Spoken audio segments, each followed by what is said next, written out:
हाँ, समा टीवी ने पिछले जब से ये फ्लड्स वाली सिचुएशन शुरू हुई है तो बहुत एक्सटेंसिव कवरेज की है, 24 घंटे किसी ने ब्रेक वेक नहीं की। कुछ लोगों ने उसमें बहुत ही आउटस्टैंडिंग काम किया, कुछ ने न्यूज़ रूम के अंदर, कुछ ने फील्ड्स के अंदर। लेकिन समा में 4 लड़कियों का मैं नाम लूँगा जिन्होंने बहुत ही काबिल तारीफ़ हद तक अच्छी कमिटमेंट भी दिखाई और करेज भी दिखाई। और रात एक में 12 साढ़े 12 बजे एक से मिला, वो वापस आ रही थी। कहाँ से वापस आ रही थी? वो गंडा सिंहपुरा अंदर कश्तियों में जाके कवरेज करके वापस आ रही थी। एक सुबह को 2:30-3 बजे वापस आई है, करतारपुर साइड जो पूरी डूब गई हुई थी उस साइड से वापस आ रही थी। तो इसमें एक हमारे साथी है फलक चौहान, दूसरी है मुकद्दस, तीसरी है समिया और एक लड़की हमारे साथ है वेल्डिंग। तो इन सब को मेरी तरफ से शाबाश है, वेरी वेल डन। ये करेज और यही कमिटमेंट, प्रोफेशनल कमिटमेंट जो इन्होंने दिखाई है एज ए जर्नलिस्ट, ये हुकूमत के लोग भी दिखाएं तो पूरे पाकिस्तान के हर एक शख्स को बचाया जा सकता है। इनमें से इस वक्त एक फलक मेरे साथ है। फलक, बहुत शुक्रिया। कल आप कहाँ लफ्ज़ों में ही बताएं और क्या सूरत हाल थी? मैं दरियाए सतलुज गई थी, कसूर वाली साइड थी और वहाँ पे हमने तलवार चेक पोस्ट को कवर किया था। 2-3 और गांव थे जिसमें फिकी पिंड है, कलंजर गांव है। और जब हम वहाँ पे कश्तियों के सहारे पहुँचे थे, तकरीबन हमें 2 घंटे का सफ़र तय करना पड़ा था और कश्तियाँ भी इस तरह से जा रही थी क्योंकि नीचे सारा खेत था, मुंजी की फसल थी जिसमें बार बार कश्ती हमारी फंस रही थी। बांस का कुछ वहाँ पे खेत भी थे, वो भी सारे डूबे हुए थे। वहाँ पर इतना ज़्यादा पानी था कि हमारी कश्ती बार बार वहाँ पे रुक रही थी। फिर हमें पता चला कि यहाँ पे एक बेड़ा है जो कि 150 से 200 जानवरों का फंसा हुआ है इसी गांव में। हमने रेस्क्यू 11, 22 के साथ उन जानवरों के बेड़े को भी रेस्क्यू किया वहाँ से और हम भी उस गांव के लोगों से मिलने के लिए पहुँच गए थे। जब गाँव के लोगों से मिलने पहुँचे, वहाँ पर एक औरत से मेरी मुलाकात हुई। उसने कहा कि मैंने तो बहुत साल एक मेहनत की है और फिर मैंने पैसे जमा किए हैं, जानवर कुछ बेचे हैं, मैं घर बनाने के काबिल हुई थी। अभी मेरा घर बना है और अब मुझे अपना घर नज़र नहीं आ रहा, उसकी सिर्फ छत है, मैं क्या करूं, मेरे पास अब कुछ भी नहीं है। वहाँ के लोगों का जो गुजर बसर है वो सिर्फ और सिर्फ जानवरों पे होता है, लेकिन अब जानवरों के खाने के लिए भी वहाँ पर कुछ नहीं है। हालात इतने ख़राब हैं कि जो भारतीय आबी जारहियत वहाँ पर चल रही है, जो पानी के रेले वहाँ पर जा रहे हैं, उसमें सांप और बिच्छू भी हैं। आज कहाँ गई थी आपने? आज मैं दरियाए रावी गई थी और दरियाए रावी में जब हम पहुंचे तो हमें पता चला कि 2 लाख क्यूसेक का रेला भारत की जानिब से छोड़ दिया गया है और हम कश्ती में ही थे तो हमें पता चला कि हमारी कश्ती के पास एक सांप भी आया वहाँ से। तो रेस्क्यू वालों ने एक सांप को पकड़ा और फिर हम थोड़ा सा आगे गए और हमने उस सांप को फिर वहाँ पर छोड़ा और वहाँ पर सांप को देख के फिर फलक डरी कि सांप डरा? सांप डरा था। सांप डरा था, फलक नहीं डरी थी। वेरी गुड, शाबाश। तो ये सूरत हाल थी और शादरा के मुलिका इलाकों में भी हम वहाँ पर होकर आए हैं और उनके कंधों तक पानी है। वहाँ पे घरों में पानी एंटर हो चुका है, हालात बहुत ज़्यादा ख़राब हैं। लोगों के पास खाने पीने की चीज़ें नहीं है, बिजली वहाँ पर नहीं है। तो वहाँ खाने पीने की चीज़ें, कुछ औरतों को बुनियादी ज़रूरियात की चीज़ें, वो वहाँ कोई पहुँचा रहा है या नहीं पहुँचा रहा? वहाँ अभी तक कोई नहीं पहुँचा क्योंकि सुबह से जो सैलाबी रेले आ रहे हैं वो सिर्फ पानी बढ़ रहा है, लोगों के घरों में दाखिल हो गए, लोगों को तो वहाँ से निकाल लिया गया है, लेकिन अब लोग भी रो रहे हैं कि हमारी कीमती अशिया वहाँ पर हैं, हम कैसे छोड़ के जा सकते हैं। अच्छा, मेरी तरफ से आपको भी और वो बाकी लड़कियां समा की टीम ने जिन्होंने दिन रात काम किया है, शाबाश, very well done and keep it up. पिछले 20-25 सालों में पाकिस्तान में ये जो क्लाइमेट चेंज के नतीजे में वेदर पैटर्न्स में तब्दीली आ रही है, इससे बहुत तबाही आती है। बारिशें बहुत ज़्यादा आ जाएँ तो उसके नतीजे में भी फसलें तबाह हो जाती हैं, लोग बेघर हो जाते हैं, अमवात हो जाती हैं। और ड्राउट ईयर्स आ जाएँ तो लार्जली हमारी पॉपुलेशन, ख़ास तौर पर अगर पंजाब देखें या सिंध में देखें तो ज़राअत के ऊपर बहुत ज़्यादा इन्हिसार है, तो वो भी एक मसला बढ़ जाता है। सूबों के अंदर पानी की लड़ाई शुरू हो जाती है कि किसके हिस्से का पानी किसको ज़्यादा मिला है, किसको कम मिला है। एक चीज़ जिसमें बहसीत कौम हम नाकाम रहे हैं, वाटर स्टोरेजेस डेवलप करने में हम नाकाम रहे हैं। पानी की बेहतर मैनेजमेंट जो है उसके अंदर हम नाकाम रहे हैं। पानी अल्लाह ताला ने पाकिस्तान को काफ़ी वाफर मिकदार में दिया हुआ है। बरसात के महीनों में जब ज़्यादा पानी आता है, ज़्यादा बारिश आती है, ग्लेशियर मेल्टिंग होती है, तो वो पानी हमारा हमें डबो के लोगों की जानें लेकर, हमारी फसलें तबाह कर कर आखिर जाके समुंदर में गिर जाता है और कई हफ्ते सिंध की ज़मीनें वाटर लॉक्ड रहती हैं। लेकिन अगर हम अच्छे से वाटर मैनेजमेंट कर लें, डैम्स बना लें, अच्छी स्टोरेजेस डेवलप कर लें, अच्छा नहरी निज़ाम पंजाब का पहली दुनिया का बड़ा निज़ाम है, लेकिन इसको और फैला लें तो उसी पानी को हम उन सालों में जिन दिनों बारिश रूटीन से कम होती है तो हम इस्तेमाल में ला के अपनी ज़राअत को ज़्यादा मौसर तरीके से इस्तेमाल कर सकते हैं और तबाही भी कम होगी। जब यही पानी कहीं पे स्टोर होने की पोजीशन होगी तो तो बजाय लोगों के घर मस्मार करे, फसलें तबाह करे, तो किसी ऐसी जगह पे जाके हम उसको स्टोर कर सकेंगे जिसको बवक्त ज़रूरत ड्राउट ईयर्स में इस्तेमाल कर लें। तो हमें जितनी भी डेवलपमेंट स्ट्रेटजी है उसको रीथिंक करना पड़ेगा। जो 1200-1500 अरब रुपया सर्व करने की सालाना हमारी कौम के अंदर सकत है, वफाकी बजट के अंदर या प्रोविंसेस के अंदर मिला लें, फिर तो 4-5 हज़ार अरब हम स्पेंड करते हैं। तो उसको प्रायोरिटाइज़ करना पड़ेगा कि पहले क्लाइमेट चेंज को सामने रखते हुए स्कीमें बनाएं। Water storages, water management, canal system, irrigation, education, health, इसको प्रायोरिटाइज़ करें। बाकी चीज़ें शो पीस प्रोजेक्ट को आप 5-10 सालों के लिए भूल जाएं। पहले ये सोचें कि इस कौम को इस चैलेंज से कैसे निपटना है और फिर आगे निकलना है। तो प्रोग्राम में आज जितने हमारे साथ शुरका हैं सबसे इसी पे बात करेंगे। प्रोग्राम के आगाज़ में doctor Rizwan Naseer, emergency services, वो हमें ज्वाइन कर रहे हैं।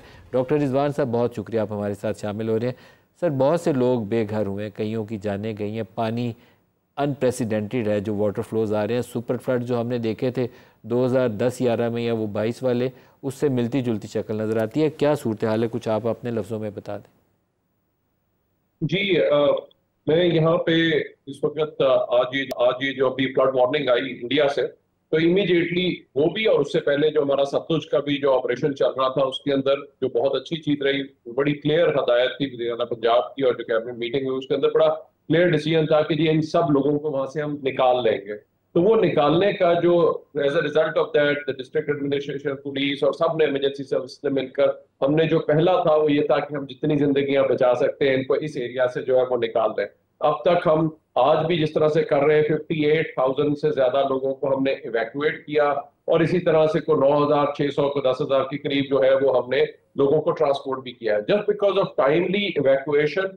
और दूसरी जो बहुत अच्छी चीज हुई वो ये हुआ कि जो जितनी इंक्रोचमेंट्स भी क्लियर हुई और साथ साथ नालों को भी क्लियर कर लिया। तो जहाँ पे प्रिपेयर्डनेस थी पहले से, वहां पे इक्विपमेंट हम चेक कर चुके थे और हमने अपनी 730 के करीब इस वक्त भी बोट्स डिप्लॉयड है तीनों दरियाओं के अंदर, जो एक बार इस बार इकट्ठा आया है, जो अब तक हमें 2010 में सिंडस मिला या दूसरे, इस बार हमारे तीनों दरिया जो है इकट्ठे आए। जो चैलेंज यहाँ पे सबसे बड़ा रहा, यहाँ पे इंडस और में और आपके जो है मंगला, जो दोनों उसको झेलम को करते हैं चेक, और वहां पे जो दोनों डैम्स है उसको चेक करते हैं। ये जो हमारा जो सबसे बड़ा दरियाओं में, तो अल्लाह का शुक्र है कोई ऐसी चीज नहीं हुई और बिकॉज ऑफ टाइमली इवैक्यूएशन अब बात भी नहीं हुई। जो हमारा सबसे बड़ा इस बार चैलेंज आया वो इंडिया से जो स्ट्रेट अवे जो उनके नाले आते हैं उनमें एक अनप्रेसिडेंटेड क्लाइमेट चेंज हुआ, किससे कि आपका इतनी इनफ्लो आई कि नाला एक, पलकू और डेग तीनों ही, यानी सियालकोट के अंदर देखो ओवरफ्लोइंग। मैं आज भी वहां से देख कर आया हूँ, आज तो रिसीव कर गया, लेकिन जिस वक्त ये कल परसों रात को जिस वक्त ये सारा प्रोसेस हुआ है वो जिस तरीके से एकदम उन्होंने ओवरफ्लो करना शुरू किया और ऊपर से 350 मिलीमीटर को 400 के करीब कई जगहों पर रिकॉर्ड हो रही है। जब बारिश हो जाए तो ये तो आप चाहे अमेरिका हो, यूरोप हो, कहीं पे भी तो एक सिटी के लिए बर्दाश्त करना ही, यानी इतना एकदम वॉल्यूम को हैंडल करना बिकम्स अ चैलेंज। तो वो आया। इसी तरह नाला डेग ने और रावी ने फिर वहां पे आके जो हमारा नारोवाल का एरिया है कुछ, उनको जो है वो मुतासिर किया। बट अगर आप ओवरऑल देखें तो दरियाओं के अंदर जिस तरीके से गया है और जिस तरीके से टाइमली जो है लोगों को वहां से निकाला गया है, अल्लाह का शुक्र है कि उस तरह का कोई अमवात जो है वो नहीं हुई। पंजाब में टोटल डेथ्स कितनी है इस मॉनसून वेदर के अंदर? पंजाब में टोटल डेथ्स कितनी है? जी, हमारी कुछ पहले डेथ्स जो है मानसून के अंदर हुई वो भी ज्यादातर जो थे 440 के करीब जो स्ट्रक्चरल कोलैप्स हुए, मतलब लोगों के घर थे जिन्होंने चेक नहीं किया या कुछ और उनकी छतें गिरी, और जो ज्यादातर अमवात देखी गई वो सारी की सारी उसी की वजह से है जो तकरीबन अबाउट 140 के करीब थी, वो जो सारी मानसून में हुई। लेकिन ये जो दरियाई जो पूरा हुआ और जितना मैसिव अमाउंट ऑफ वाटर आया है ये तीनों जो दरियाओं के अंदर इकट्ठा, अल्लाह का शुक्र है कि यहाँ पे बिकॉज ऑफ द टाइमली जो अभी निकल आए और निकाल लिया था, उसकी वजह से कोई भी इस तरह की बात जो है यहाँ पे नहीं आई। 2-4 जो हुए हैं वाकयात जहाँ पे लोग डूबे, वो बच्चे तो पॉन्ड में स्विमिंग करने चले गए, कुछ और हुए या एक तो फैमिली मेंबर्स, लेकिन ज्यादातर हमने सबको तकरीबन निकाल दिया हुआ था। तो लेकिन गुजरांवाला वाली साइड से 15 अफराद की अमवात की खबर है। गुजरांवाला में, सियालकोट में 5 की है, गुजरात में 4 की है, नारोवाल में 3 की है, हाफसाबाद में 2 की है। तो there are people who have lost their lives. Allah पाक करे कि हम इनको भी इससे भी ज्यादा मौसर तरीके से ये इन लोगों की जानें बचा पाए। जी, मैं एक दो चीज पे अपील करना चाहूंगा जो आज खुसूसी तौर पे वो होगा कि इस वक्त जब फ्लड आ रहा है, ये कुछ दिनों की बात है, लोग हमसे जो कॉपरेट करते हुए वहां से निकल जाए लोग अक्सर जो प्रॉब्लम हो रही है वो ये है कि वहां से निकलते नहीं है, फिर उस पानी में मूव करते रहते हैं, उसकी वजह से फिर उनको डिजीजेस होती हैं, अपनी जान को भी खतरे में डालते हैं। जो ये हमें ये जितनी आपने को वाकयात जो पॉइंट आउट कर रहे थे, इनमें कुछ में हमें रिपोर्ट हुआ, एक दो की हमें रिपोर्ट आई, वो जब वेरिफिकेशन करने के लिए गए वहां पे हमें तो ये जो सबसे इंपॉर्टेंट चीज है, इस वक्त कॉपरेट करते हुए हम अपील करेंगे कि वहां से लोग निकल जाएं, उस पानी में चलने से अवॉइड करें। आपको नहीं पता आगे में खुला हुआ क्या है, कोई गटर है या कोई आगे चीज है, उसकी वजह से ताकि कोई आपका जो है जानो माल का लॉस ना हो। दूसरा, हमने 13,420 के करीब जानवरों को भी निकाला है।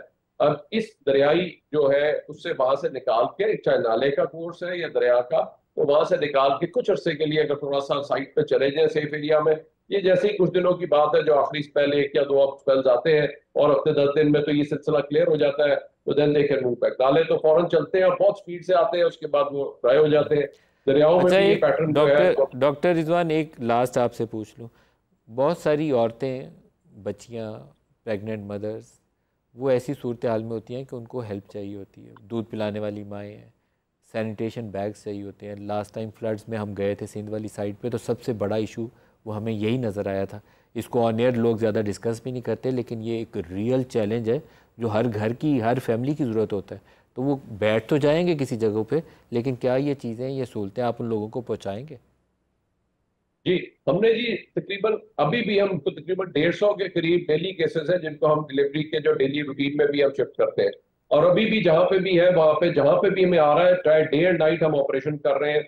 हमें जहाँ पे कोई बच्चे फंसे हुए हैं, जहाँ पे कोई ऐसी एक्सपेक्टेंट मदर है, कुछ प्रेग्नेंट थी, हमने उनको वहां से निकाला और फौरन हॉस्पिटल लेके गए। ये सारा ऑपरेशन जो है इस वक्त पूरे पंजाब में जो है वो चल रहा है। 750 के करीब बोट्स हैं, 3000 रेस्क्यूअर्स हैं, वो डे एंड नाइट इस वक्त दरियाई इलाकों में बैठे हुए हैं और वहां से इनको निकाल रहे हैं। हमारी सिर्फ अपील ये होगी कि इस वक्त कॉपरेट करें और इन इलाकों से निकल जाए, ताकि आप महफूज रहें और कोई ऐसा नुकसान जो है और वो ना हो, ना आपका हो ना किसी और का हो। ऐसी जगह से निकल जाए। डॉक्टर रिजवान नसीर साहब, सेक्रेटरी इमरजेंसी सर्विसेज, बहुत शुक्रिया हमें ज्वाइन किया।